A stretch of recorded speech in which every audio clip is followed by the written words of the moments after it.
Chanel Stuck here. I am sharing my menopause story with you today in the attempt to hopefully connect with other women journeying through menopause.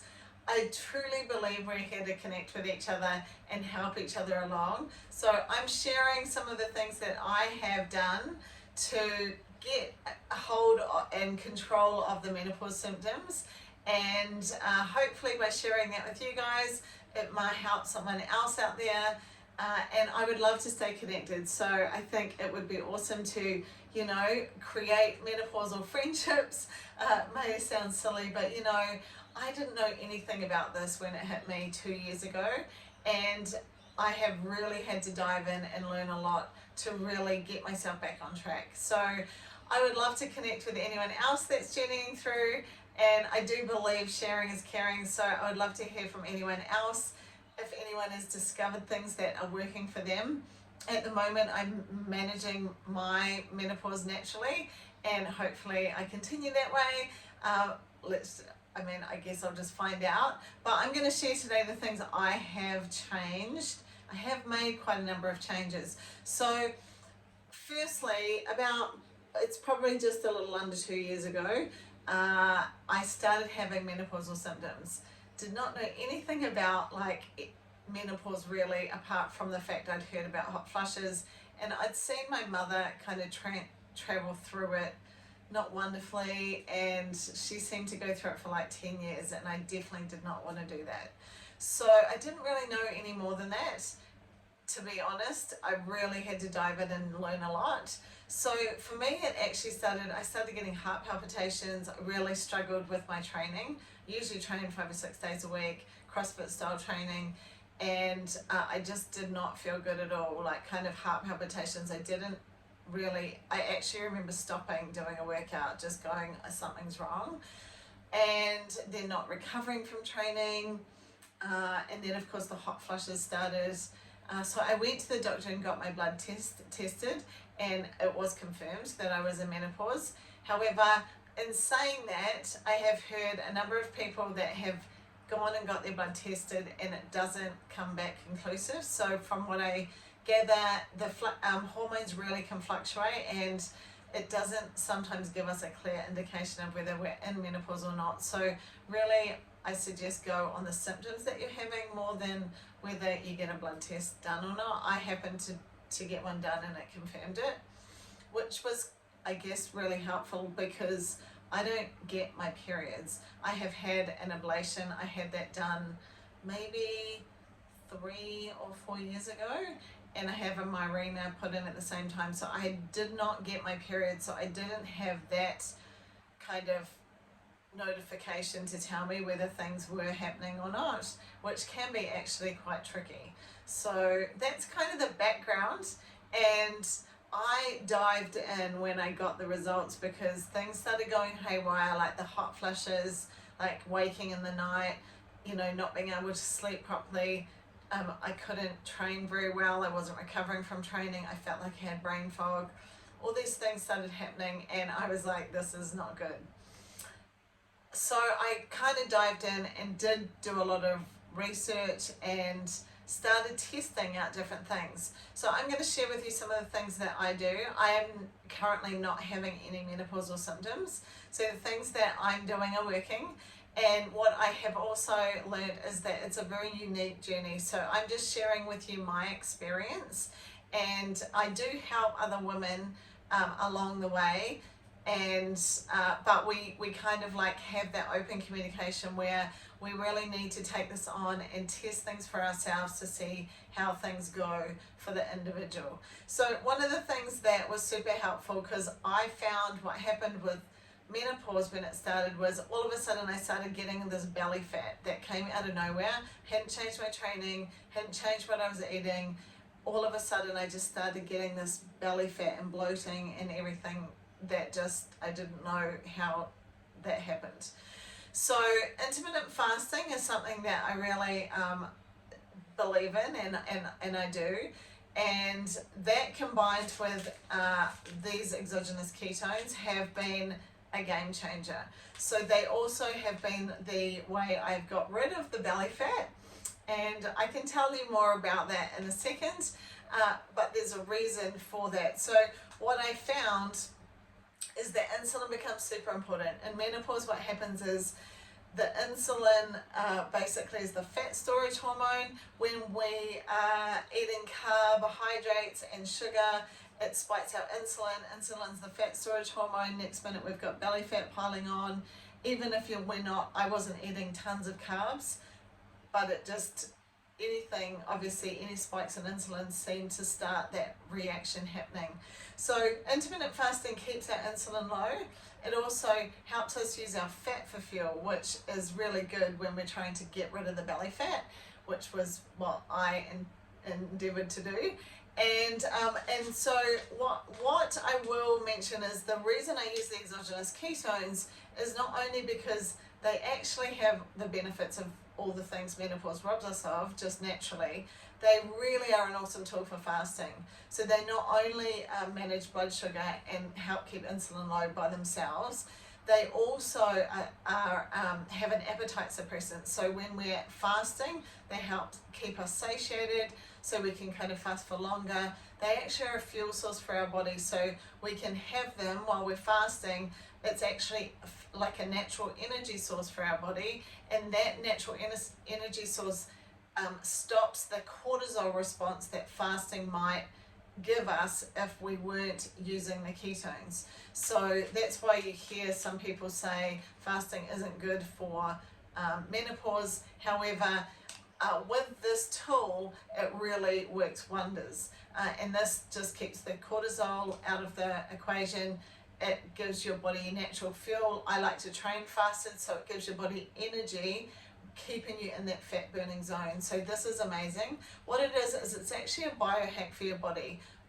You mix this with water and you drink it like over 20 to 30 minutes, and it puts you into ketosis. Now ketosis is actually naturally anti-inflammatory for the body, but it gives you the better energy, better mood, better focus, better fat loss, better sleep, better skin, better digestion. It's also muscle preserving. So all of these amazing benefits. So what I like when I'm helping other women now, I just like recommend just grab a 10 pack or grab a box and try this out before you change anything else, because if you were suffering with symptoms like I was, you just want to feel better quicker. You want some energy. You want to start sleeping better. You want to, the brain fog to lift, and that's what this does. So this by far is kind of the mainstay of my regime, and I will never give it up. It's really a game changer. So make sure you reach out if you haven't tried this before. It really is like, it should have something about menopause on the box, but it really is awesome. So that intermittent fasting and ketones were how I got rid of the belly fat, and also now manage my eating and keeping the belly fat away, if you like. The next thing is exercise, super important. I'm really grateful that I found CrossFit when I was 40, because I learned to lift weights, and lifting heavy things matters. And the reason for that is muscle mass affects your metabolism, and metabolism is affected just as we age, but also when our hormones start changing. So if you can, obviously definitely prioritize exercise, but if you can make it some sort of weight bearing exercise, that's going to serve you a lot better. So it's going to help you sleep better and all those sort of things.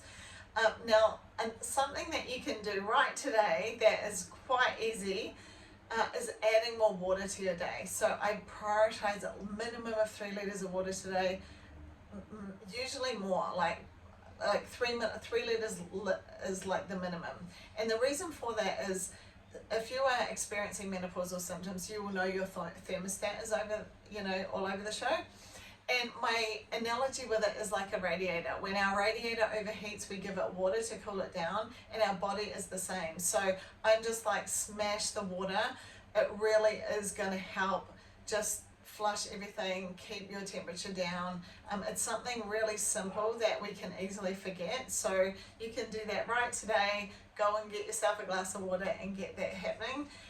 The next thing that probably is one of the biggest changes I've made is going low carb and really minimizing sugar. So what I personally have found is that there's some triggers that trigger menopause symptoms. Now, for me, it's carbohydrates, it's sugar. Alcohol can do it, but in all honesty, I don't really drink a lot. So if on the weekend I have a gin and tonic, I don't really notice that it affects me. However, I know for some women, alcohol can be a real big trigger. So for me, I have really gone a low carb diet. I don't eat carbs after 3 p.m. I don't eat sugar. I try not to eat sugar full stop, but definitely not after 3 o'clock. And this has made a big difference. And that comes back round to the insulin, I would imagine. So if you want, obviously, if we work together or we connect together, I'll give you lots of help on the low carb and how I manage it. But that has been a big change and something that has definitely worked. Now, the next thing is cortisol. I went through a very stressful time earlier in this year. And so that's how I know that cortisol was, to be honest, probably the biggest trigger that I experience in menopause. And it's very bad in your system combined with the menopause hormones. So if you have a stressful job or a stressful life, you really want to take a good look at that and how you can manage those. In all honesty, my life is actually really not stressful at all. I just happened to travel through some stress earlier in the year that really highlighted the fact that cortisol plays havoc. And if you do look into it, you'll find that there's some really good research that backs it up. So there's lots of things you can do. I like to journal every morning, set myself up where I have some time to myself before the day starts. Meditation apps are amazing. You know, there's lots of things that you can do to build into just helping manage that. So another thing that I do is I do have some natural supplements that I add as well as the exogenous ketones. So things that are easy to access. So I'm just going to try and remember to run through them. I actually have the MTHFR gene. So for those of you who don't know, that affects your methylation system. So generally, just so I'm being clear and you guys are learning more about me, I take a supplement called SAMe each morning.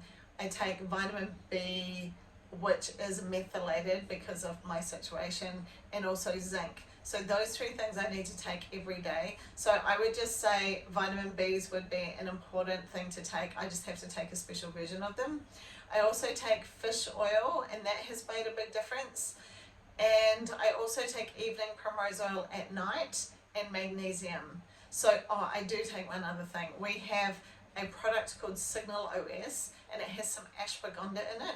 Now, ashwagandha is a herb that does help with menopause symptoms. So the one I take is like a sleeping formula, and it has ashwagandha in it. So if you want details on that, just shoot me a message and get in touch, and I'll give you the details on that. So those are the extra supplements I use on top of what I'm doing, the natural supplements.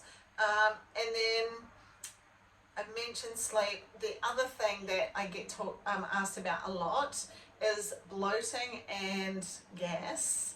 So a bit of an embarrassing subject, but all of a sudden I started fasting like a rocket, and it's super embarrassing. And it came out of nowhere, and I was getting bloated, I guess in conjunction with the belly fat. So digestive enzymes, actually we stop producing them as we get older, so we can easily supplement with them. You can buy them at a health food shop, or you can buy them on iHerb. You can get them quite readily, and you just take them like before you eat, and that can really help the bloating and the farting, which is super embarrassing.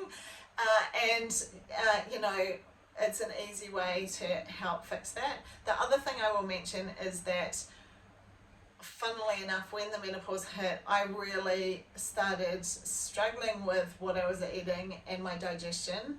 And a lot of women seem to have this happen. So I actually did see a functional doctor. That's how I found out about the MTHFR. At the same time, I found out I had a very severe case of leaky gut, which was obviously upsetting my digestive system as well. So I just wanted to make sure you guys knew that. So I got that sorted out. And if anyone has any questions on that leaky gut situation, definitely connect about that and I can give you more information about it. But it seems that the digestion thing is a real connection with menopause, and whether it's just that our digestion starts being more sensitive. But if you are really still suffering after you try the digestive enzymes and they're not working, then definitely go and see someone. I definitely would recommend a functional doctor because he was amazing and really got to the bottom of my issues. So I would definitely recommend someone like that any day. So that's really just the start, hopefully to share some information. If you are, got any value from this, or any of these things sounded great, or you want some help and you want to link arms and get some of these things under control, I can help you with the ketones. They are amazing. And I can link you into my Facebook group and stay in touch and connected, and we can help each other together. But also follow me on Facebook, follow me on Instagram. I share more about my life over there, what I eat, just like what I get up to, my training and things like that. So people like to follow along, and we can stay connected obviously a lot easier over there. That would be amazing. Make sure you follow this channel and share with any friends who are also menopausal, because truly believe education is power, and if we can stay connected, that would be amazing. I would also love to give you a gift. I have an amazing podcast from a menopausal doctor she's in menopause as well. I would love to connect you into that, so just drop podcast in the comments if you would like to also be connected to that, or just message me and I will get you connected to that, because she had some amazing insights that and I learned so much from it. So I would love to share that with you too. Thanks so much for tuning in today. I hope we can be friends and journey this together and stay connected.